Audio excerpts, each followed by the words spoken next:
read me. Okay. I can't read you, but I hear you fine. Okay, it's clear. There's no echo. Funny guy. Right. And you can see me okay. Of course. Let's just do this. All right, let's do it. And then we'll critique it later. All right, sounds good.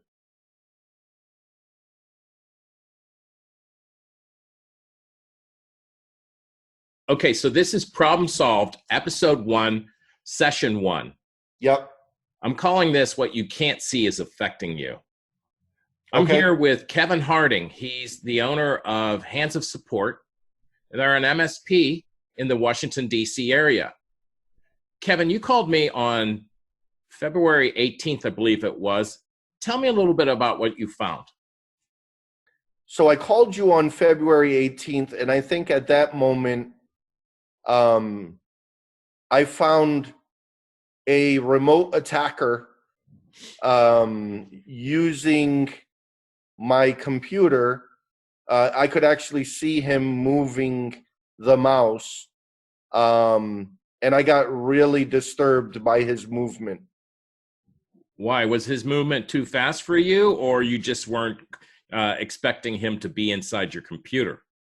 I wasn't expecting him to be inside the computer.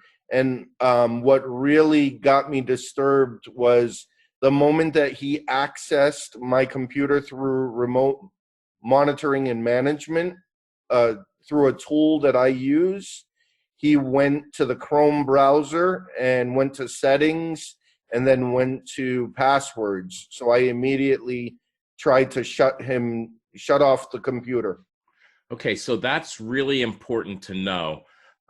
He came into your computer through a remote management tool? Yes.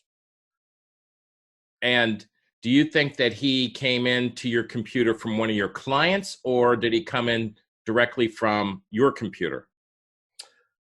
At the moment, I believed he compromised my credentials. I do not know. I have no data to back up that thought.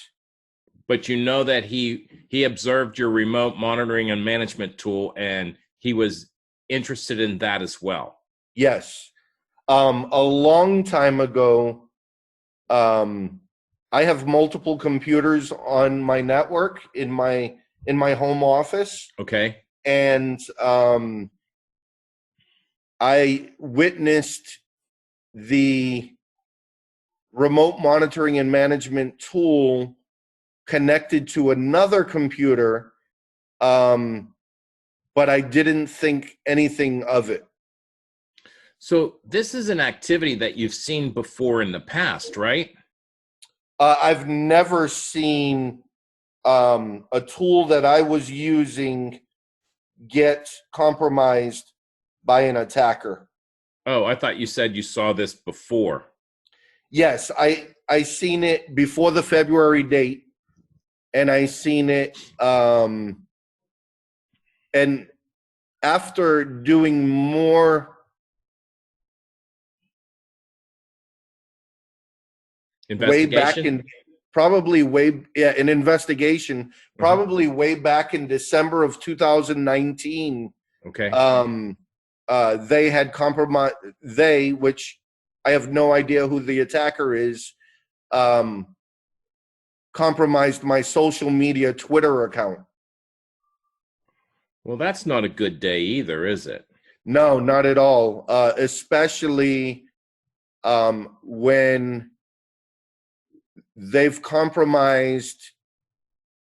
You really get scared when you look back, because you have no idea what they've actually compromised or what they have access to. So that's almost like they've invaded your home, taken out your treasures, and told you that they're watching you, right? Absolutely. It's a total and complete invasion of privacy, and you have a feeling of helplessness, right? Absolutely.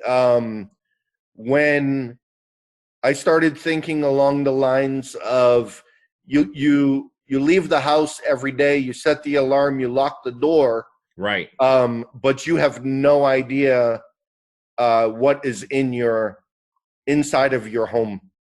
Yeah, that's the whole thing. I mean, if you're trusting the deadbolt on your front door to keep the attackers out of your house, Exactly.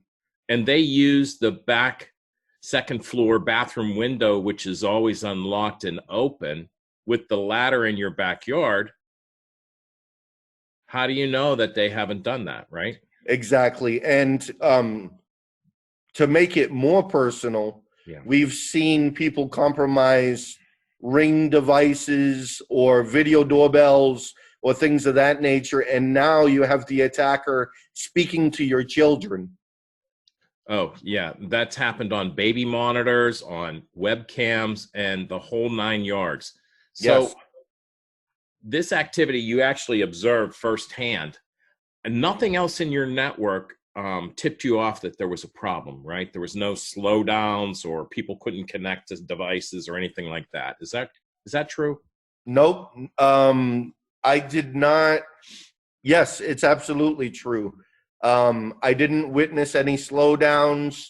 The only call that I got, or the only notification or alert that I got, was when I was at dinner with my family and the customer called and said, "What are you doing in our network?" When was this? And this was probably some time ago, probably 2 to 3 months ago. Oh, so this could have been going on for a while now. Exactly. And so I thought about it and I said, I don't know what you're talking about. We did your infrastructure, but we haven't been monitoring or remotely servicing you for some time. So I have no idea what you're speaking of. And I believe the customer removed the software, but at that moment, managed service providers have to realize that the tools that they use can actually be used against them if someone is not managing and monitoring their network to ensure the integrity of their network. So that brings up a great point, because we're all in an interconnected society, and managed service providers also interconnect between all of their clients too. Yes. So if one point of an organization's network, which would be, the MSP and all of the connectivity that they have associated with all their clients, gets infected, then virtually the entire enterprise can be infected, which be all of the clients and the ISP and everywhere in between. Absolutely. That's a scary day. Absolutely. So, and just to reiterate the scariness, and I think when we're thinking of protecting the crown jewels, yes, if so the some of the methods or tactics, techniques, and procedures or methods that security experts are recommending right now is two-factor authentication. right. But even that, I just read an article an hour ago said that that's not infallible. And the problem is, attackers will exploit social engineering or any number Right. of methodologies that they have in their active toolkit, Right. to exploit the environment. Right. And the problem really is what's inside your network, Yes. and who's monitoring it. Yes. Or is it being monitored?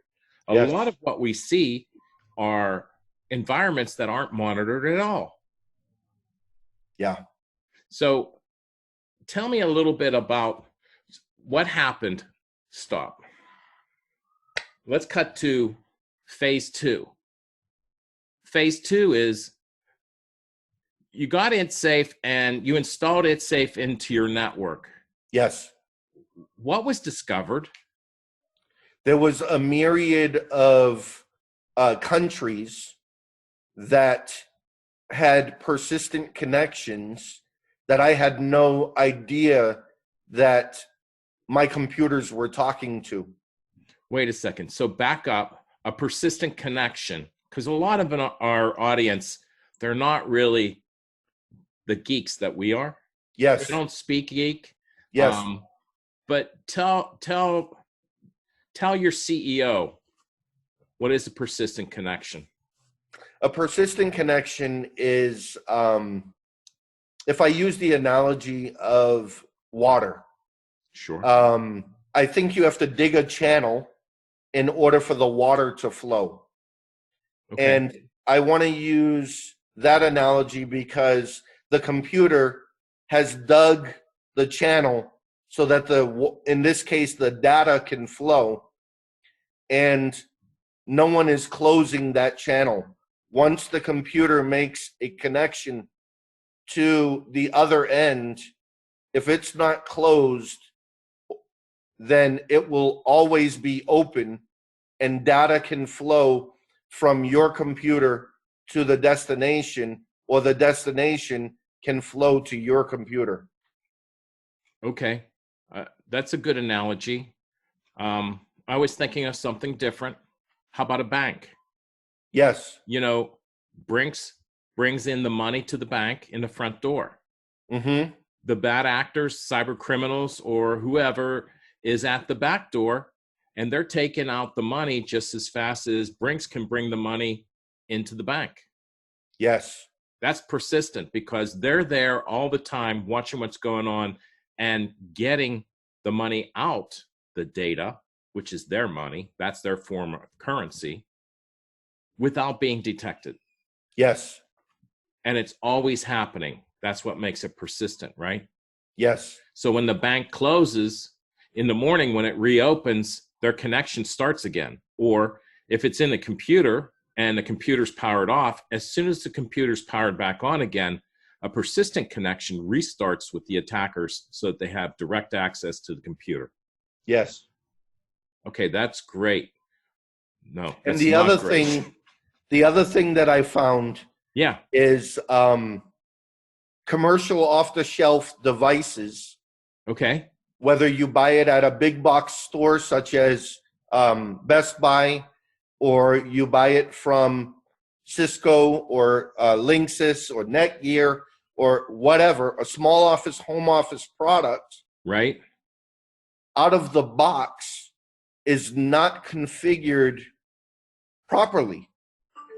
And the reason why I say that is because through the detection activity that ItSafe did in my network, it showed me that those commercial off-the-shelf products are connecting to countries that I have no reason to be connecting to. So a little bit more for our listeners here. You put devices in that you had purchased for the office into your Yes. network. Yes. Doesn't matter the source of them. Right. And even if you change the configuration, what happened was they had built in persistent connections back to the source country. And in this case, it was China. But they also had additional connections to sites that were affiliated with them in the United States. So Absolutely. This was not a case of, hey, we really need to block just a country, but it's a case of what all are the communications that are going on inside your network, Kevin, or the MSP, yes, that are unnecessary, unwanted, and undesired. Exactly. And exactly. that not only is limited to components that you buy for your company for networking, but also your cell phones, Yes. the tablets, computers, and other devices. They've all had malware, Trojans, and other activities detected in them from the source of manufacture. Yeah. So, Albert. Yes. Okay. So what really made me think about these commercial off-the-shelf products that I had no idea thinking about nefarious products. Right. When It's Safe showed me that these connections were occurring, initiated, or occurring, these channels were created. I think it really raised my awareness, and it should raise the awareness of the public that their data is being sent to countries or companies, and you have not authorized, or you have no awareness of them without having the It's Safe product in your network. Right. Awareness is half the battle. I mean, a lot of people want to turn on the light switch and say, okay, the light's going to remain on. And for a light switch, it will. But that's not how security is employed or effective in our country anymore, specifically because we never turn devices off. And we expect that the security is built into the environment, but there really isn't a embedded security that's foolproof out of the box. And that's why It's Safe is so successful, because we find the vulnerabilities that were not configured correctly. I mean, having remote access into your Microsoft servers, your Citrix boxes remotely through the internet is a bad day. That's how ransomware is distributed. Exactly. Having connections to outside organizations that you don't do business with is another bad day. That's how exploits and data exfiltration and also ransomware is propagated. Malware can be gotten through any number of sources on the internet or through email or things like that. But the connections that occur when you open that message and then it phones home is what we're blocking. Yes. And that's the big deal today, is people don't understand what happens when an event occurs. Where's their data going? Yes. Where's their connectivity going? Yes. And without watching this, or without having a device that watches it for you automagically, then you're stuck with blinders on. Yes. And a blindfold. Yes. That's how you're operating. And most people don't want to operate their business with a blindfold on. Absolutely. It's hard to manage your cash flow. It's hard to manage your clients. You can't do anything without actually seeing what's going on. Yes.